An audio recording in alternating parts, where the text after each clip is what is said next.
ఆమెకు అందంతో పాటు టాలెంట్ కూడా ఉంది. సోషల్ మీడియాలో లక్షల్లో ఫ్యాన్ బేస్ ఆమె సొంతం. క్రియేటివిటీతో రాణిస్తున్న ఆ యువతి ఉన్నట్టుండి చనిపోయింది.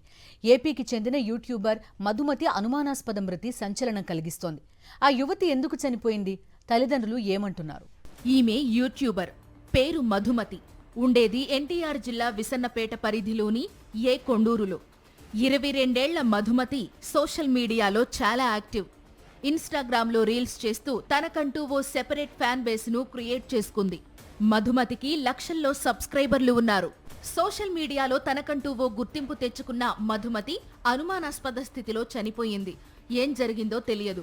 తన అమ్మమ్మ ఇంటికి వెళ్లిన మధుమతి అక్కడే ఉరివేసుకుని చనిపోయింది. విషయం తెలియగానే తల్లిదండ్రులు షాక్ అయ్యారు. చేతికి అందివచ్చిన కూతురు తిరిగి రాని లోకాలకు వెళ్లిపోవడాన్ని తట్టుకోలేకపోతున్నారు. యూట్యూబర్ మధుమతి మృతి వెనుక ఏం జరిగింది? ఆమెది హత్య, ఆత్మహత్య? యువకుడితో ఏర్పడిన పరిచయం ఆమె ప్రాణం తీసిందా? యువతి మృతి వెనుక వివాహేతర సంబంధమే కారణమా? తమ కూతురి మృతి వెనుక ప్రతాప్ ప్రధాన కారణమని తల్లిదండ్రులు ఎలా చెబుతున్నారు? పోలీసుల విచారణలో కొత్త విషయాలు వెలుగులోకి వస్తున్నాయి. ఇదిలా ఉండగా మధుమతికి తెల్లదేవరపల్లి గ్రామానికి చెందిన బోల్లిపోగు ప్రతాప్ అనే వ్యక్తితో పరిచయం ఏర్పడింది.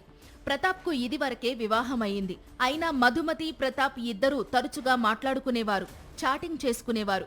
పరిచయం కాస్త వివాహేతర సంబంధానికి దారితీసినట్లు సమాచారం. ఈ క్రమంలోనే మధుమతి సూసైడ్ చేసుకోవడం పెద్ద షాకింగ్ గా మారింది. ప్రతాప్తో మధుమతి క్లోజ్ గా ఉండడం ఆమె ఫ్రెండ్స్ ద్వారా తెలిసిందని అంటున్నారు పేరెంట్స్. దీనిపై మధుమతిని హెచ్చరించామని అంటున్నారు. తమ కూతురు సూసైడ్ కు ప్రతాప్ కారణమని యువతి తల్లిదండ్రులు ఆరోపిస్తున్నారు. ప్రతాప్ వేధింపుల వల్ల తన కూతురు ఆత్మహత్య చేసుకుందని కన్నీళ్లు పెట్టుకుంటున్నారు. వాడు దేనికొచ్చిండో మరి ఎట్లా వచ్చాడో, ప్రతాప్ అనే అతను వచ్చాడు, ఇంటికి వచ్చేసి గబగబ పిల్లను చేపట్టుకొని లేకపోతే నేను అడ్డుపోతే నన్ను కూడా నెట్టేశాడు. మధుమతి పేరెంట్స్ నుంచి ఫిర్యాదు అందుకున్న పోలీసులు ఘటనా స్థలాన్ని పరిశీలించారు. యువతి ఫోన్ను స్వాధీనం చేసుకున్నారు. సంచలనంగా మారిన లేడీ యూట్యూబర్ కేసులో పోలీసులు అనేక కోణాల్లో దర్యాప్తు చేస్తున్నారు. చనిపోయే ముందు ఎవరితో మాట్లాడింది, ఎవరితో చాటింగ్ చేసింది, ప్రతాప్తో ఎంతసేపు మాట్లాడింది, ఫోన్ డేటా ద్వారా సేకరిస్తున్నారు పోలీసులు.